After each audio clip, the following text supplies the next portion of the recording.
Obat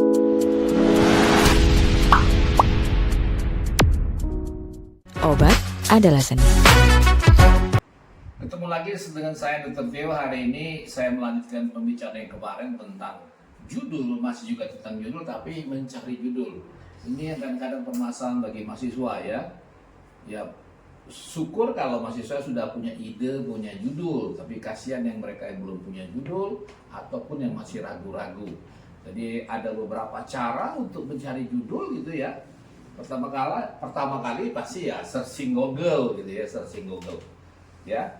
Jadi kita lihat kita sudah tahu bahwa di Google itu ada yang namanya alamat-alamat tertentu yang siap saji gitu ya. Misalnya Cochrane atau Update USA ini, atau PubMed atau BMJ gitu ya, British Medical Journal. Tapi permasalahannya ngomongnya mudah gitu ya, searching Google gitu ya. Mudah ngomongnya, tapi jadi masalah adalah yang siap saji ini, laman-laman yang siap saji ini biasanya berbayar dan mahal ya. Kadang-kadang kita cuma dikasih abstraknya saja gitu, kalau kita tidak mau mengakses secara keseluruhan. Kemudian yang kedua, kelemahannya adalah siap saji ini adalah judul yang dicari belum tentu bisa didapat gitu. Jadi kesannya wasting time gitu ya. Jadi hati-hati memang, walaupun searching Google kesannya mudah.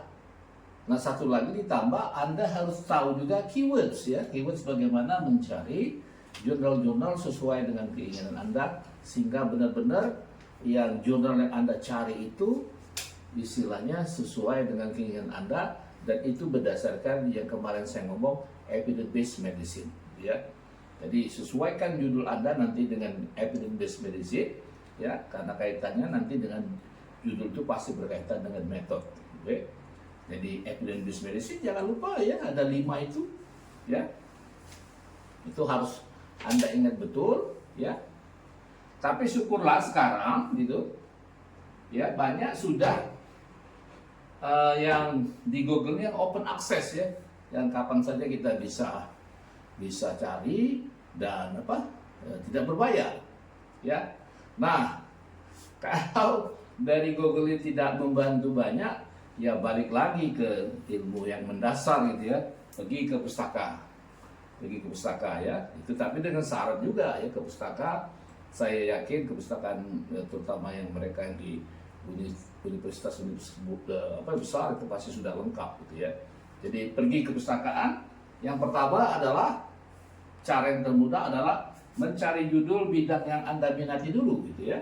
Kalau Anda bidang di bedah, ya cari dulu ke bagian bedah gitu. Kalau objinnya itu ke objin atau penyakit dalam segala macam gitu ya. Nah, pilihlah skripsi atau tesis ataupun yang lain-lain disertasi yang sesuai dengan keinginan Anda. Jadi cari judulnya itu. Yang termudah adalah buka saran. Halaman terakhir ya, buka saran. Saran itu biasanya ada 3. Secara teoritis ya, atau akademis, secara klinis, dan satu lagi secara sosial. Dari ketiga ini, saya kelupaan ini ngomong ya. Dari ketiga ini cari yang paling visible ya. Dari yang di sini cari yang paling visible ya. Atau bahasa mudahnya, cari yang paling mungkin Anda lakukan ya. Jadi visibilitas itu ada 6 sebenarnya ya. Ada 6 ya, nanti kita ngomong ke situ ya. Ada 6 visibilitas itu, termasuk adalah prevalensi penyakit. Kalau prevalensi penyakit di bawah 10%, dalam arti metodologi yang dipakai itu sangat-sangat terbatas gitu ya. Jadi dari saran itu pilih yang mana paling visible ya. Kalau sudah selesai nih, nggak perlu yang lain Anda teruskan gitu ya. Jadi yang paling mudah adalah mencari judul adalah Anda lihat, pergi ke pustaka, cari bidang yang Anda minati ya, sumbernya bisa dari skripsi, tesis ataupun disertasi, kemudian lihat sarannya. Cari nanti dari saran mana yang paling visible Anda lakukan atau yang paling mungkin Anda lakukan ya. 6 poin visibilitas itu jangan lupa ya, itu sudah ada di TikTok saya, sebenarnya tinggal Anda buka aja ya, 6 visibilitas itu ya. Itu yang paling penting. Yang kedua, merubah parameter. Nah, merubah parameter ini Anda harus ingat ya, penelitian ada 3 ya. Deskriptif, analitik sebenarnya ada 2, tapi saya bagi langsung jadi satu saja. Observasi, sama satu lagi adalah eksperimental ya. Kalau pada eksperimental, efektivitas itu pasti tentang penurunan, peningkatan, atau mempertahankan secara bermakna sesuatu gitu ya. Misalnya di sini saya contohkan tekanan darah, menurunkan tekanan darah secara bermakna gitu ya. Bisa contoh sini. Nah, Anda tertarik dengan judul ini misalnya, Anda rubah dari tadinya penurunan tekanan darah, Anda rubah menjadi LPH. Ya, left ventricular hypertrophy atau penurunan kadar kolesterol ya. Makanya banyak sekarang terutama yang ini ya, obat-obat untuk gula darah juga termasuk sebagai antioksidan gitu ya. Jadi bisa juga misalnya efektivitas obat terhadap gula darah, puasa dan postprandial ya, Anda rubah parameternya. Ya, jadi HbA1c, HbA1 alfa 1 ya, kemudian atau GLU-4 atau proinsulin. Jadi Anda merubah parameter yang dia pakai untuk penelitian Anda. Ya, itu enggak plagiat gitu ya. Karena kan pasti studi pustakanya beda-beda gitu. Sumbernya nanti ya, resources terhadap tentang LPH dan kadar itu berbeda. Ya, dan akan Anda hubungkan nanti bagaimana obat itu mempengaruhi LPH ini atau mempengaruhi terhadap kadar kolesterol itu, ya. Itu jadi langkah-langkah yang harus Anda pikirkan. Nah, yang ketiga nantinya adalah berubah metode itu sendiri. Nah, yang ketiga adalah dengan merubah metode ya. Setelah Anda tadi searching Google nggak ada dan nggak dapat, kemudian yang kedua tadi ke saran tidak ada yang visible, yang terakhir kemungkinannya adalah dengan berubah metode tetap dengan judul yang sama yang Anda minati tadi gitu ya. Misalnya kalau penelitian pada eksperimental yang mendasar misalnya efektivitas herbal terhadap suatu penyakit apa, baru secara in vitro Anda lakukan secara in vivo. Ini 2 hal. Kalau in vitro itu betul-betul murni secara laboratorium, tapi kalau in vivo sudah Anda gunakan nanti hewan coba gitu ya. Jadi bisa ya Anda rubah dari in vitro ke in vivo.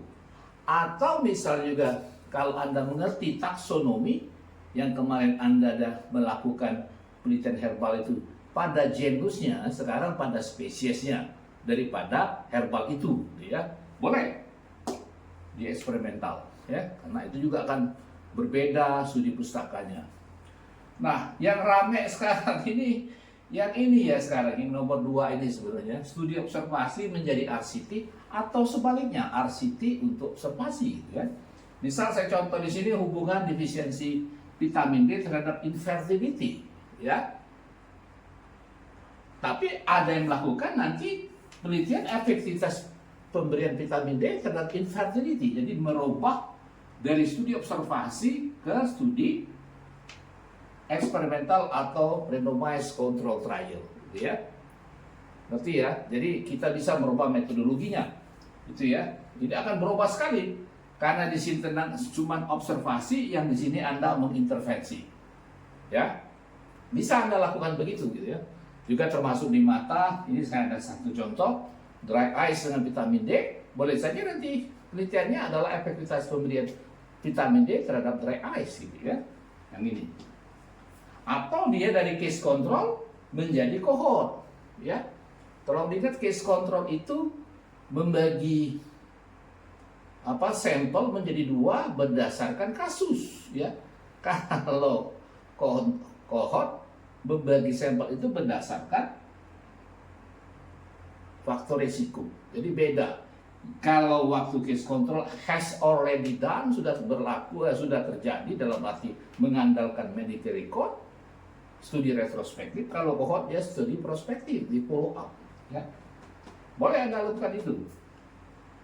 Dan terakhir ini juga termasuk banyak ya di bagian-bagian tertentu, serial kasus menjadi cross-seksional dengan syarat serial kasusnya korelasinya atau R di atas 0,8 gitu ya.